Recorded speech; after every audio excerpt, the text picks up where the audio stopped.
Chapter 1. The Man with No Real Name, Vienna, Austria, October 1962. The city was beautiful the way old wounds are beautiful, with a kind of dignified sadness. Baroque churches and grand coffee houses, cobblestone streets still carrying the memory of a different century. The Cold War had settled over Europe like a second winter.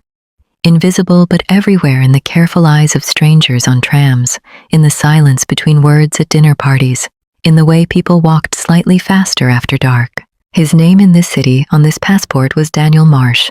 In reality, he was James Cole, CIA officer, 34 years old, born in Chicago, raised in Boston, educated at Georgetown. He had a scar on his left hand from an assignment in Budapest he was not allowed to talk about, and a habit of ordering black coffee and never finishing it.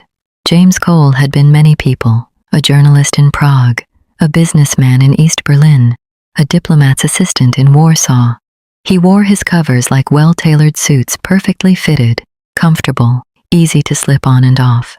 What he did not wear, ever what he had spent a decade carefully removing, was anything that looked like feeling. His station chief in Langley had once written in his evaluation, "Cole is the finest operational officer in the European division, cold as winter glass, exactly what this work requires." James had read that and felt nothing, which he supposed proved the point. He was in Vienna for a dead drop, simple operation. A Soviet diplomat named Volkov had been making quiet overtures for 3 months, hints through back channels that he had something valuable, documents, possibly a list of KGB assets embedded inside NATO governments. James's job was to be at the Café Central on Herrengasse at 7 p.m., order a mélange de Viennese coffee, leave a folded newspaper on the chair beside him, and wait. 30 minutes maximum, then leave, simple. He arrived at 6:52, ordered the coffee, placed the newspaper. And then at 6:58, the door opened and someone walked in who was not Volkov. Chapter 2. The Woman with Winter Eyes. She wore a dark green coat. That was the first thing he noticed. Not her face. The coat. Because it was the kind of green that belongs to deep forests and old paintings. And it was completely wrong for October in Vienna, where everyone was already wearing gray and black and the colors of approaching winter.